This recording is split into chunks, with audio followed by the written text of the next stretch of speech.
أما بعد فأعوذ بالله من الشيطان الرجيم بسم الله الرحمن الرحيم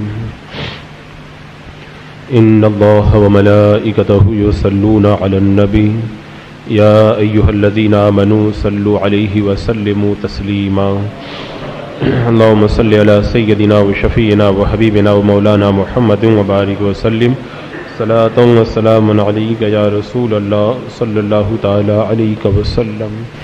ان لوگوں کا تذکرہ ہو رہا ہے جو اللہ کے رسول علیہ الصلوۃ والسلام کے بارے میں معلومات کرنے کے لیے مکہ میں آتے تھے اور انہیں صحیح معلومات دیا کرتے تھے۔ ہر جگہ صرف کانٹے ہی کانٹے نہیں ہوتے، جہاں کانٹے ہوتے ہیں وہاں پھول بھی ہوتے ہیں، اور ہر جگہ صرف برائی ہی برائی نہیں ہوتی، جہاں برائیاں ہوتی ہیں وہاں اچھائیاں بھی ہوتی ہیں، برے لوگ ہوتے ہیں تو اچھوں کی بھی کوئی کمی نہیں ہوتی ہے۔ کفار مکہ نے اپنے طور پر روکنے کے لیے سارے حربے استعمال کیے، لیکن جب وہ لوگ ان سے ملتے تھے اور کافر ان سے کہتے تھے ان سے ملاقات نہ کرو، وہ جادوگر ہیں معاذ اللہ اور شاعر ہیں، مجنون ہیں معاذ اللہ، تو کچھ لوگ کہتے تھے جب اتنی دور سے ہم لوگ چل کر کے آئے ہیں تو ہمیں اچھی طریقے سے جانکاری لے لینا چاہیے، اپنوں سے بھی پوچھ لینا چاہیے اور بیگانوں سے بھی پوچھ لینا چاہیے، جب تک پوری معلومات نہ ہو جائے تب تک کسی بات پر یقین نہیں کرنا چاہیے۔ تو اس کے بعد میں ان کی ملاقات کن سے ہوتی؟ اللہ تعالیٰ نے ان کا ذکر یہاں پہ فرمایا، وَقِيلَ لِلَّذِينَ اتَّقَوْا مَاذَا أَنزَلَ رَبُّكُمْ قَالُوا خَيْرًا، اور خوف والوں کو کہا جاتا ہے کہ تمہارے پروردگار نے کیا نازل فرمایا، تو کہتے ہیں بھلائی نازل فرمائی۔ یعنی مکہ کے کافروں نے تو بہکا دیا، اب یہ اہل ایمان سے پوچھتے تھے کہ تمہارے رب نے کیا نازل کیا، تو مسلمان کیا جواب دیتے؟ قالوا خیر، اللہ نے بھلائی نازل فرمائی۔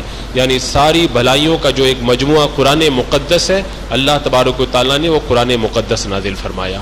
تو یہ بھلائیوں، برکتوں، رحمتوں اور نعمتوں کا مجموعہ ہے جو اللہ نے اپنے حبیب علیہ السلام کو عطا فرمایا ہے۔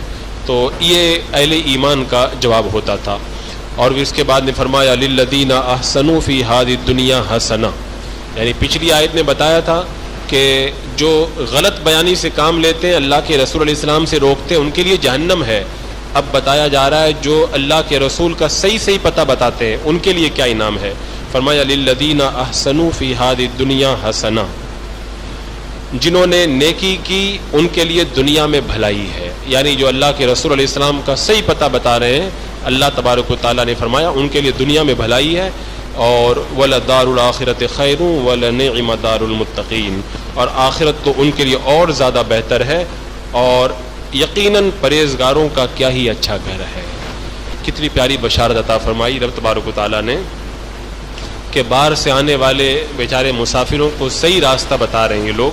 اللہ تعالیٰ نے فرمایا ان کے لیے جو ہے وہ بھلائی ہے، انہوں نے جو بھلائی کی ہے، بھلائی سے مراد کیا؟ بھلائی سے مراد ہے لا الہ الا اللہ محمد رسول اللہ، یعنی ایک کلمہ پڑھنا مراد ہے، کیونکہ ایک کلمہ جو ہے وہ تمام بھلائیوں کا یہ بھی مجموعہ ہے۔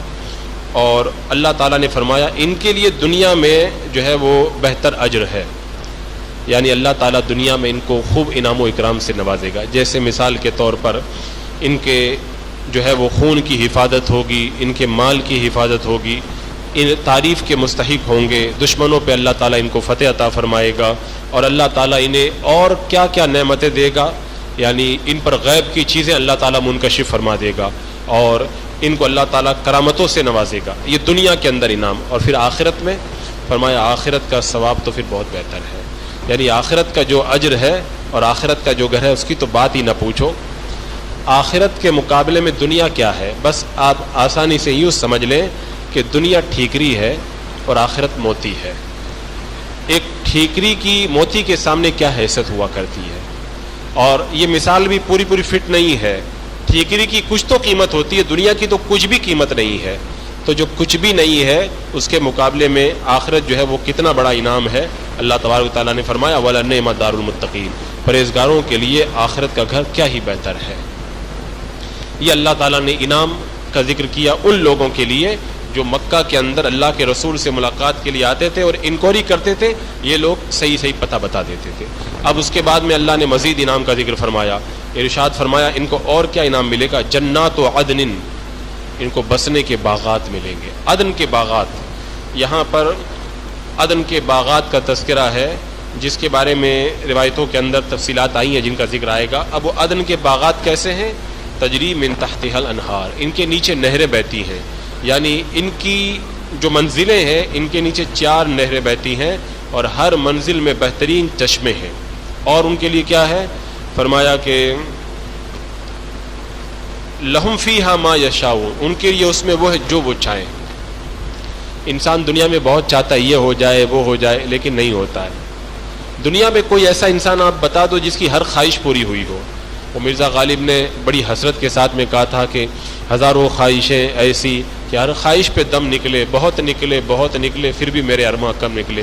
یعنی انسان کے ارمان کبھی دنیا میں پورے ہوتے ہی نہیں ہے. اور اللہ نے فرمایا لہم فیہا ما یشاؤون, ان کے لیے جو چاہیں گے وہ ہے. یعنی جنتی کی ہر تمنا پوری ہوگی. دنیا میں ہر آدمی کی کوئی ہر تمنا پوری ہوتی ہی نہیں ہے کسی انسان کی, لیکن جنتی کی اللہ تعالیٰ ہر تمنا پوری کرے گا. جو مانگے گا اللہ تعالیٰ وہ عطا فرمائے گا. اور جنت کی نعمتیں پھر وہ نعمتیں ہیں, دنیا کی نعمتیں اس کے سامنے کیا حیثیت رکھتی ہیں. فرمایا لہم فیہا ما یشاؤون. آپ سوچیں کتنا بڑا انعام ہے. اللہ نے فرمایا جو چاہیں گے وہ ملے گا, جو تمنا کریں گے وہ ملے گا, جو بھی ان کی آرزو ہوگی اللہ تعالیٰ ہر آرزو کو ان کی پوری فرما دے گا. تو دنیا میں انسان مر مٹتا ہے اپنی آرزو کے لیے, یہ ہو جائے وہ ہو جائے وہ ہو جائے, کچھ نہیں ہوتا. اور اللہ تعالیٰ اس کو جنت کے اندر ساری آرزو اس کی پوری فرما دے گا. فرمایا کذالک یجزی اللہ المتقین, اسی طرح اللہ تعالیٰ پرہیزگاروں کو بدلہ عطا فرماتا ہے. جو اللہ کے رسول علیہ السلام پر ایمان لائے اور لوگوں کو ایمان کی راہ دکھاتے ہیں, آنے والوں کو صحیح راستہ بتاتے ہیں, پرہیزگار ہیں, اللہ سے ڈرنے والے ہیں, چھوٹے سے چھوٹے گناہ سے بھی بچتے ہیں اور چھوٹی سے چھوٹی نیکی کو بھی کرتے ہیں. اللہ تعالیٰ نے فرمایا اللہ تعالیٰ اسی طرح جو ہے وہ بدلہ دیتا ہے. اور بدلہ کیسا ہوگا آپ تذکرہ سنیں. بدلہ اس طرح ہے, فرمایا الذین تتوفاہم الملائکۃ طیبین یقولون السلام علیکم ادخلوا الجنہ بما کنتم تعملون. اللہ تعالیٰ ان کو ایسا بدلہ عطا فرما رہا ہے. ارشاد فرمایا کہ جن کی روح فرشتے اس حال میں قبض کرتے ہیں کہ وہ پاک ہوتے ہیں اور یہ کہتے ہیں کہ تم پر سلامتی ہو, اپنے اعمال کے عوض جنت میں داخل ہو جاؤ.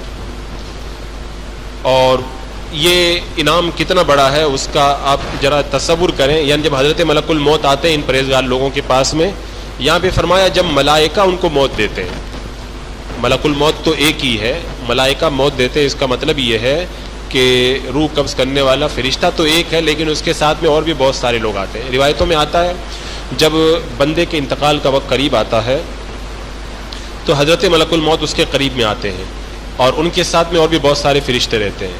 اگر مرنے والا بندہ اچھا ہے تو اچھی صورت میں سب آتے ہیں اور چاروں طرف سے مردے کو گھیر کر کے بیٹھ جاتے ہیں. اور پھر اس بندے کی جب روح قبض کی جاتی ہے وہ آپ کے ساتھ میں جو فرشتے آتے ہیں وہ روح نکال کر کے حضرت ملک الموت کے حوالے کر دیتے ہیں. اور اس طرح سے جو ہے وہ فرشتے اس بندے کو بڑی مسرتوں کے عالم کے اندر لے کر کے اللہ کی بارگاہ کے اندر حاضر ہوتے ہیں. وہ ایک بڑی تفصیلی روایت کے اندر بتایا گیا کہ کیسے فرشتے آتے ہیں, کیسے روح قبض کرتے ہیں. یہاں پہ میرا عرض کرنے کا مقصد یہ ہے کہ روح قبض کرنے والا فرشتہ اگرچہ ایک ہے لیکن اللہ نے فرمایا ملائکہ اس کی روح قبض کرتے ہیں, یعنی ساتھ میں اور بھی ان کے فرشتے رہتے ہیں. اور اس حال میں کہ طیبین یعنی وہ بڑی پاکیزگی کے عالم کے اندر ہوتے ہیں اور اس حال میں ان کی روح قبض کی جاتی ہے. ان سے کیا کہا جاتا ہے؟ یقولون السلام علیکم, تم پر سلامتی ہو. یعنی اب گھبرانے کی ضرورت نہیں ہے, بہت خوشی کے ساتھ میں نکلو. گھبرانا تھا اتنا دنیا میں تم گھبرا لیے, جتنا تم کو ٹینشن ہونا تھا, تکلیف تھی, دکھ تھا, درد تھا, سب ختم ہوا. اب سب بھول جاؤ, اب سلامتی کے اندر تم کو لے کے جا رہے ہیں. اور امام قرطبی فرماتے ہیں کہ جب مومن کی موت کا وقت قریب آتا ہے تو اس کے پاس میں حضرت ملک الموت تشریف لاتے ہیں اور فرماتے ہیں السلام علیکم یا ولی اللہ, اے اللہ کے ولی تجھے اللہ تعالیٰ تجھے جو ہے وہ سلام فرماتا ہے اور جنت کی خوشخبری عطا فرماتا ہے. بتاؤ جب حضرت ملک الموت آئیں گے اور ایسی بشارت دیں گے تو پھر فرشتے کا جو ہے وہ عالم کیا ہوگا. اور فرشتہ تو اس وقت, وہ بندہ تو اس وقت جو ہے وہ موت کے وقت جھوم رہا ہوگا ویسے ہی کہ اب دنیا کی جھنجھٹوں سے چھوٹ رہا ہوں اور اللہ کے رسول کا دیدار کرنے جا رہا ہوں, اللہ کی بارگاہ میں میری حاضری ہوگی. اور پھر وہ تو روایتوں میں موجود ہی ہے کہ مرنے والے بندے کو موت سے پہلے ہی جنت میں اس کا ٹھکانہ دکھا دیا جاتا ہے, جنت کے اندر اپنا ٹھکانہ دیکھ کر کے مرتا ہے اور اس کے چہرے پہ جو خوشی کے انوار جو چمکتے ہیں اس کا اندازہ جو ہے کون کر سکتا ہے. اور اس سے کہا جاتا ہے ادخلوا الجنہ, کہا جاتا ہے کہ وہی بسنے کے باغات جو ہیں ان کے اندر داخل ہو جاؤ۔ ملائکہ مقربین جو ہیں وہ یہ ملائکہ کرام جو ہیں یہ مومنوں کو السلام علیکہ کہہ کے فرمائیں گے اے ایمان والوں، کل قیامت میں جب تم اٹھو گے تو سیدھے جنت میں چلے جاؤ گے، کیونکہ وہ جنت تمہارے لیے تو تیار کی گئی ہے۔ یہ بشارت جو ہے وہ اس کو عطا فرماتے ہیں۔ حدیث پاک میں یہ ہے، ابھی میں نے بتایا تھا نا کہ ان کو جنت، یہ عدن کے جنت کی بشارت دی جاتی ہے، عدن کے باغات کی بشارت دی جاتی ہے۔ عدن ہے کیا؟ جنتیں بہت ساری ہیں، جنت الفردوس بھی ہے، جنت جو ہے وہ اعلیٰ، جنت الماوا، بہت ساری جنتیں ہیں۔ تو فرمایا کہ عدن جو ہے وہ اللہ تعالیٰ کا مخصوص ایک بنایا ہوا مکان ہے، جس میں صرف 3 طرح کے گروہ داخل ہوں گے، ایک انبیاء کرام علیہم الصلوۃ والسلام، دوسرے صدیقین اور تیسرے شہداء۔ تو اس کی ایسی نعمتیں اس عدن کی جنت کے اندر ہے، آنکھ نے کبھی دیکھا نہیں ان کو، اور نہ کانوں نے کبھی سنا ہے، اور دل میں اس کا کبھی خیال بھی نہیں آ سکتا۔ اللہ نے اتنے جو ہے وہ نعمتیں اس عدن کی جنتوں کے اندر اللہ نے جمع فرما کے رکھی ہے۔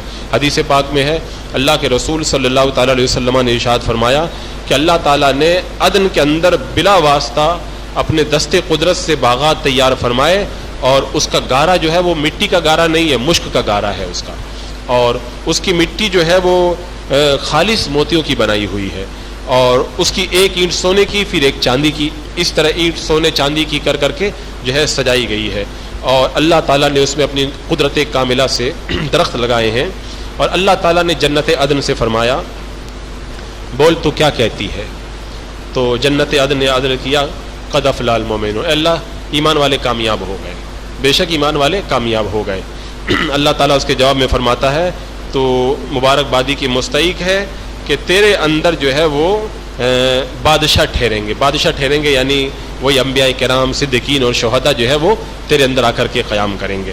تو یہ کتنی بڑی بشارت ہے جو اللہ تعالیٰ اہل ایمان کو جو ہے وہ فرشتوں کے ذریعے موت کے وقت عطا فرماتا ہے۔ تو فرمایا کہ وہ جب ان کی روح نکالی جاتی ہے، خوشی سے وہ جھوم رہے ہوتے ہیں۔ وہ کہا تھا نا کہنے والے نے کہ نشان مرد مومن باتو گویم، جو مرگ آیت تبسم بل لب اوس، اللہ والوں کی پہچان ہی یہی ہے، مرد مومن کی نشانی یہی ہے کہ جب موت کا وقت آتا ہے تو ان کے چہرے پہ جو ہے، ان کے لبوں پہ مسکراہٹ ہوا کرتی ہے، مسکراتے مسکراتے دنیا سے چلے جاتے ہیں وہ۔ اور کیوں نہیں مسکرائیں؟ زندگی بھر جو ہے وہ اپنے آپ کو جو ہے وہ مشکلات کی بھٹی میں تپا کر کے رکھا، اب انعام کے پانے کا وقت آیا ہے، اور جو ہے وہ اب جو ہے اللہ کی بارگاہ سے نعمتوں کے مزدے اس کو سنائے جاتے ہیں۔ یہ تو ابھی میں نے کچھ بتایا نہیں، ورنہ موت کے وقت میں ایسے بندے کو جو بشارتیں دی جاتی ہیں ان کو سن لو تو ایمان تازہ ہو جائے، کیسی کیسی خوشبوئیں لائی جاتی ہیں۔ آپ پڑھیں سورہ واقعہ، سورہ واقعہ آپ حضرات پڑھا کریں۔ یہ آج کل جو لاک ڈاؤن کے بعد میں لوگ بہت پریشان ہیں مالی اعتبار سے، کاروبار کے اعتبار سے، سب لوگ اس کو اپنا وظیفہ بنائیں۔ جو بندہ سورہ واقعہ رات میں پڑھے گا اس کے گھر میں کبھی فاقہ نہیں ہوگا، ساری دنیا بھوکی رہ جائے لیکن وہ بندہ کبھی بھوکا نہیں سوئے گا۔ وہ سورہ واقعہ کی ایسی فضیلت احادیث کے اندر بتائی گئی ہے۔ حضرت عبداللہ ابن مسعود رضی اللہ تعالیٰ عنہ نے تو کہا تھا جب آپ کو وظیفہ مقرر کرنے کی بات آئی تو بچیوں کا، فرمایا میری بچیوں کو وظیفہ مت دیجیے آپ لوگ، میری بچیوں کو میں نے سورہ واقعہ یاد کرائی ہے، ان کے لیے سورہ واقعہ جو ہے بہت بڑی دولت ہے، ان کو کسی وظیفے کی ضرورت نہیں ہے، یعنی بیت المال سے کسی خزانے کی ضرورت نہیں ہے۔ تو سورہ واقعہ میں آپ پڑھیں کیا بتایا گیا، فرمایا کہ فروح و ریحان و جنت و نعیم، ایسے لوگوں کے جب انتقال کا وقت آتا ہے تو جنت کی خوشبو اس کو لا کے سونگائی جاتی ہے۔ یعنی جو گنہگار ہیں وہ تو مرتے ہیں تو موت کے وقت میں ان کی روح نکالی جاتی ہے، تڑپتے ہیں وہ، لیکن اللہ والے جب دنیا سے جاتے ہیں، نیک لوگ، پرہیزگار لوگ، ان کو خوشبو سونگائی جاتی ہے، وہ پھول سونگتے جنت کا، اور ان کی روح ویسے ہی نکل کر کے اسی میں چلی جاتی ہے، پتہ بھی نہیں چلتا کہ کیسے ان کی موت ہو گئی ہے، یعنی بس پل بھر کے اندر وہ بارگاہ مولا کے اندر پہنچ جاتے ہیں۔ اور فرشتے ان کو پھر لے کر کے کیسے جاتے ہیں، کبھی وقت ملا تو پوری حدیث میں بتاؤں گا کیسے کیسے گزرتے ہیں، آسمانوں پہ کیسے ان کا استقبال ہوتا ہے، پھر بارگاہ مولا میں جب اس بندے کی جب پیشی ہوتی ہے، حاضری ہوتی ہے، تو اللہ تعالیٰ کیسے اس کو انعام و اکرام سے نوازتا ہے۔ تو اسی کا ذکر جو ہے وہ ان آیات کے اندر فرمایا گیا کہ ان سے کہا جائے گا کہ تمہارے لیے دنیا میں بھی انعام ہے، آخرت میں بہتر گھر ہے، اور تمہارے لیے عدن کے باغات ہیں، اس میں داخل ہوں گے، یہ اس کے نیچے نہریں بہتی ہیں، جو چاہیں گے ان کو وہ ملے گا۔ اللہ تعالیٰ ایسے ہی پرہیزگاروں کو بدلہ دیتا ہے، اور ان کی موت فرشتے اس حال میں نکالتے ہیں کہ یہ خوشی کے عالم میں ہوتے ہیں، اور ان کو سلام بھی کہا جاتا ہے اور جنت کی بشارت بھی ان کو عطا کی جاتی ہے۔